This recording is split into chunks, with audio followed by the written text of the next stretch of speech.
Hanukkah in Alaska by Barbara Brown, illustrated by Stacey.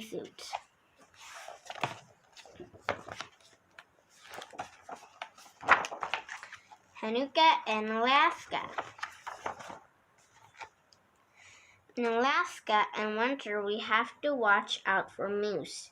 We have to look both ways when we go out the door, making sure there are no moose around.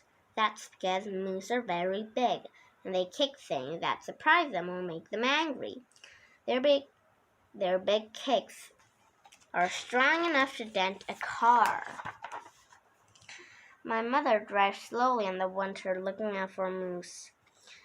When my friends and are playing outside and a moose comes along, we have to hug a tree. A moose can step on you or knock you over if you're hugging a tree. Also, during the winter in Alaska, it's dark, not just at night for sleeping, but almost all the time. It doesn't get light until it's already snack time at school, and it's dark again practically right after lunch.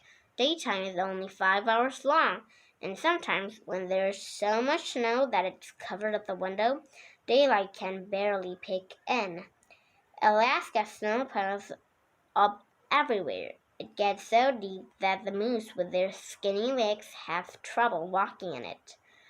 They like to use people's shoveled driveways and paths.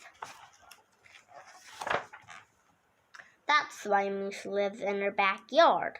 He wandered up our driveway, found a good spot where he can nibble at our trees, and decided to stay.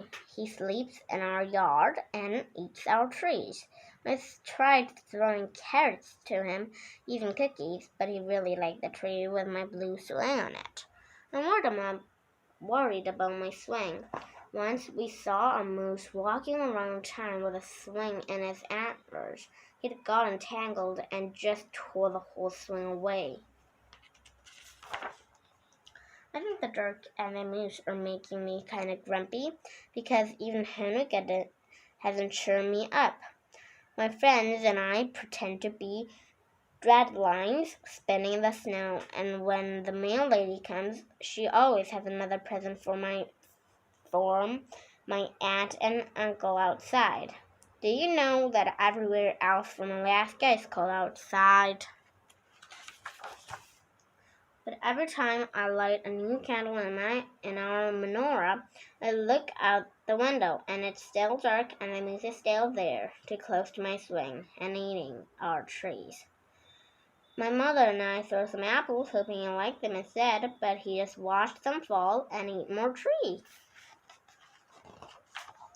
One night, as I'm lighting the last Hanukkah candle, my father says, "Let's go outside, I have something to show you." With the moose there, don't worry, we'll stay far away. I put on my long underwear and 2 layers of socks. I put on my thick baggy pants and a sweatshirt. I put on a snow sweat on all over that, 2 layers of mittens and a hat. Still, it's freezing cold outside and it's very dark, and I do not like being anywhere near that moose. I want that moose away from my swing. Dad, what are we waiting for? Just wait, you'll see. But he's looking at the sky. I'm looking at the moose. Mom says maybe we can try some fresh spinach. Maybe he'll leave your swing alone for something green. But the spinach doesn't work, and I'm freezing. Dad says, this is the perfect night. You will see. Suddenly, Dad points up to the sky. There are pink and purple-orange ribbons of light. The sky is full of colors, all swirling and shining and glowing against the dark black of the sky. The lights are bright and beautiful. I have never seen anything like this. So much light and so big, coloring the sky, a rainbow and black velvet. They're called the Northern Lights. That says Aurora Borealis. Then they happen especially up here in Alaska, but only when the sky is just right. Our very own Hanukkah festival of lights. It looks like a rainbow of wax, all the candles from all the menorahs melting into the dark, lighting it up. I stare at those lights. I stare so hard I don't even notice the moose sticking his head through my swing. Next thing I know, the moose is yanking on the train, pulling in the whole tree. Clank, clank, snort. I can't stand it. The moose will tear everything up. But then I have an idea. I run into the house and ran back outside with my hand full. I wave what I have at the moose, and he sniffs, turning his head away from the swing. I back up, laying what I have down the stone. The moose stretches his head, reaches for it. I keep backing up, laying more down, and the moose follows me. Out of the yard, down the driveway, away. I lay the last batch down and race back into our yard. I look at the sky, at the lights. I'm so happy to see those lights. I'm so happy that moose is gone. My parents are surprised.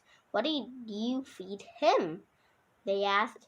What did he like so much? Latkes, I answered. Hanukkah can be pretty funny in Alaska, and miracles can happen in a lot of different ways. The end of the book, Hanukkah in Alaska by Barbara Brown, illustrated by Stacey.